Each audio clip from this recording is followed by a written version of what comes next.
பாபா ஓர் கருணாலயம், பாதம்தான் கமலாலயம். பாபா ஓர் கருணாலயம், பாதம்தான் கமலாலயம். சாயப்பா உறவுகள் அனைவருக்கும் வணக்கம். சாயப்பா மேல் நம்பிக்கை வைத்து அவரை நினைத்துக் கொண்டிருக்கும் உங்கள் அனைவரின் வேண்டுதலையும் சாயப்பா நிறைவேற்றுவார். நல்லதையே நினைப்போம், நல்லதே நடக்கும். என்றும் சாயப்பாவின் அருள் உங்களுக்கு இருக்கும். நம் மனதிற்கு இதமான சாயப்பாவின் இன்றைய அருள்மொழியை கேட்போமா? அன்பு குழந்தையே, சுபிக்ஷமாக வாழப்போகும் என் செல்லமே, எவ்வளவோ திட்டங்கள் தீட்டுகிறேன், ஆனால் வெற்றி பெறதான் முடியவில்லை என நீ கவலைப்படுகிறாய். நடந்தது, நடப்பது, நடக்கப் போவது என உனக்கு எது விதிக்கப்பட்டிருக்கிறதோ அதை தயங்காமலும் தைரியத்தோடும் நீ அனுபவித்துத்தான் ஆக வேண்டும். இன்பமும் துன்பமும் சுக துக்கமும் நிலையற்றது, நாளை மாறி போகும். எல்லாம் மாற்றத்திற்குரிய ஒன்றுதான் என மனம் கலங்காமல் இருக்க வேண்டும். எதை செய்தாலும் மன உறுதியுடன் செய். சொல், செயல், சிந்தனை என எதிலும் உன் லட்சியத்தை முன்னிறுத்தி நிதானமாக யோசித்து செயல்படு. நீ இதை கடைபிடித்தால் போதும், உன் விருப்பம் நிச்சயம் நிறைவேறும். உன் நலனை விரும்புகிற நான் நிச்சயம் உனக்கு நன்மையை மட்டும்தான் செய்வேன். அதில் உறுதியான நம்பிக்கை இருக்க வேண்டும். உன்னை அறியாது ஒருவித பயம் உன் மனதில் ஏற்படுவதால் இது நடக்குமோ நடக்காதோ என சந்தேகப்பட்டு கொண்டே இருக்கிறாய்.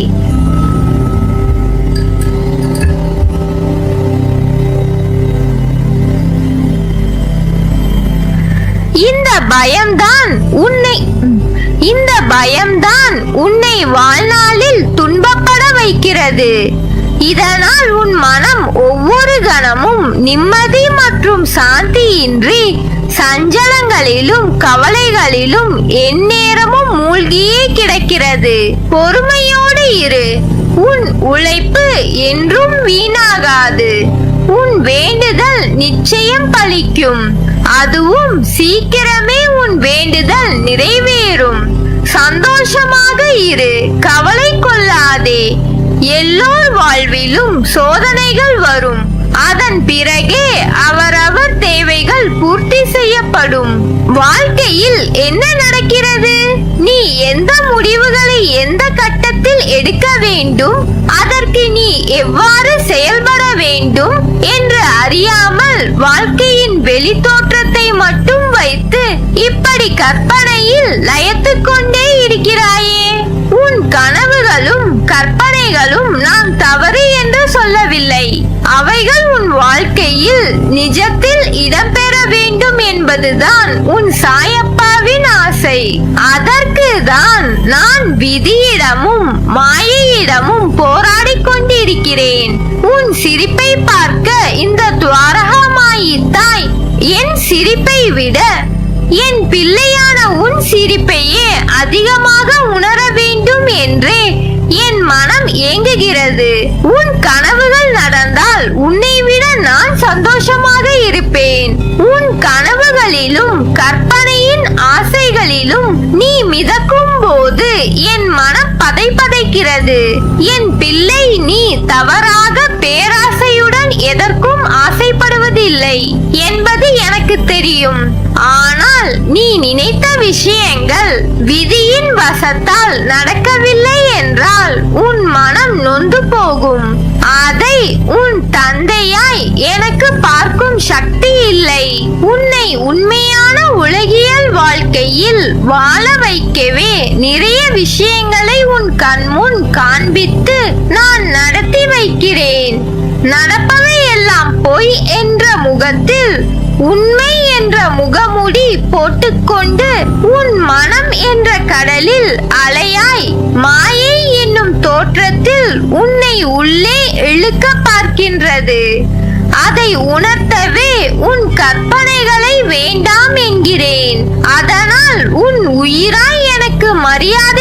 பயன்படுத்துகிறாய்.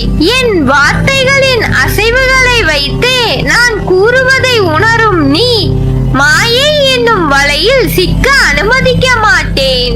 எப்போதும் கூறுவேன் உன்னிடம், உனக்கு பிடித்த விஷயங்கள் எல்லாம் நடக்கும் என்பதை நான் சொல்ல மாட்டேன். ஆனால் உனக்கான நல்லது மட்டுமே நடத்தி வைப்பேன். என் உயிர் நீ.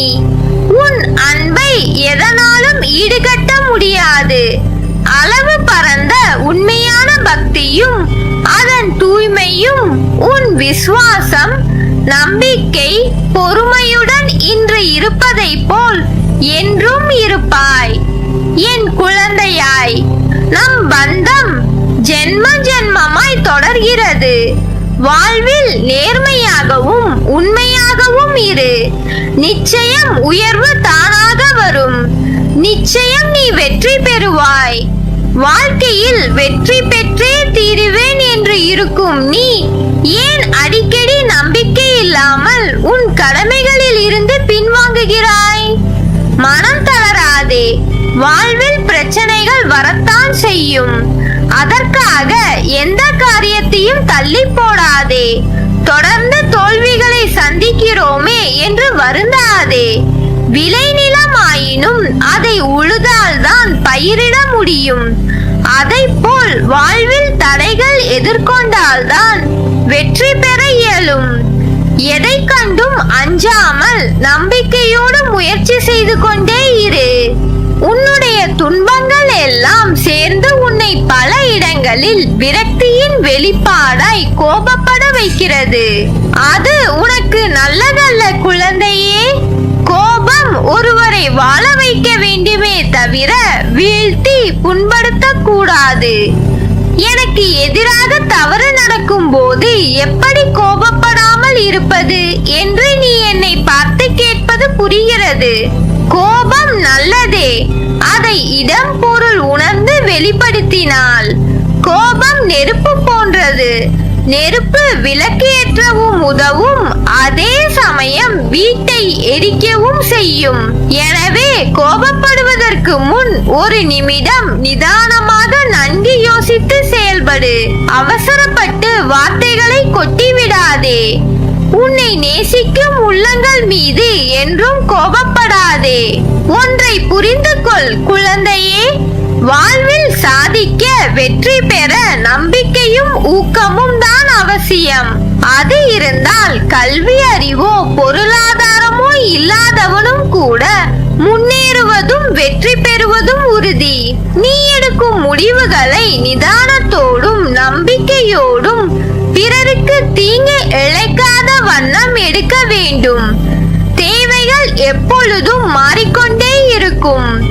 முதலில் அந்த எண்ணத்தை சமநிலைப்படுத்து. அப்போதுதான் உன்னால் எதிர்பாராமல் வரும் தாமதங்களையும் தடைகளையும் எதிர்கொள்ள இயலும். கஷ்ட நஷ்டங்கள் வாழ்வின் ஒரு பகுதிதான் என்பதை தீர்க்கமாக புரிந்து கொள். அதுவே வாழ்க்கை கிடையாது. நீ விரும்பும் லட்சியத்தில் வெற்றி கிடைக்கும் வரை ஓயக்கூடாது என்ற உறுதி நெஞ்சில் நிலைத்திருக்க வேண்டும். அப்போதுதான் உன்னால் சுடர்விட்டு பிரகாசிக்க முடியும். யார் உன்னை என்ன வசைபாடினாலும் அது உன்னை தீண்டாது. தீண்டவும் விடமாட்டேன். அதற்கான பலனை அவர்கள் சந்திப்பார்கள். உன் தற்போதைய நிலை கண்டு கலங்காதே. நம்பிக்கை இழக்காதே. கொஞ்சம் பொறுமை காத்துக்கொள். உனக்கு நல்லதே நடக்கும். முதலில் வாழ்க்கையை நினைத்து பயப்படுவதை நிறுத்து. பயம் புத்தியை மழுங்க வைத்துவிடும். பயம் எதிர்மறை எண்ணங்களை உருவாக்கும். எனவே எதற்காகவும் பயப்படாதே. நம்பிக்கையோடும் பொறுமையோடும் நீ உன் கடமைகளை செய். நிச்சயமாக உன்னுடைய இந்த நிலை மாறி வாழ்வில் வெற்றி பெறுவாய். உன் வேண்டுதல்கள் பலிக்கும். எல்லா சூழ்நிலைகளிலும் துணை நிற்பேன். என் வார்த்தைகள் மீது நம்பிக்கை வைத்து செயல்படு. நீ எல்லா செல்வ வளங்களையும் பெற்று சீரும் சிறப்புமாய் வாழ்வாய். கவலைப்படாதே, நான் இருக்கிறேன் உன்னோடு என்றும் என்றென்றும். நல்லதே நடக்கும். நீ என் பரிபூர்ண அருளும் ஆசிர்வாதமும் அன்பும் பெற்ற என் செல்ல பிள்ளை.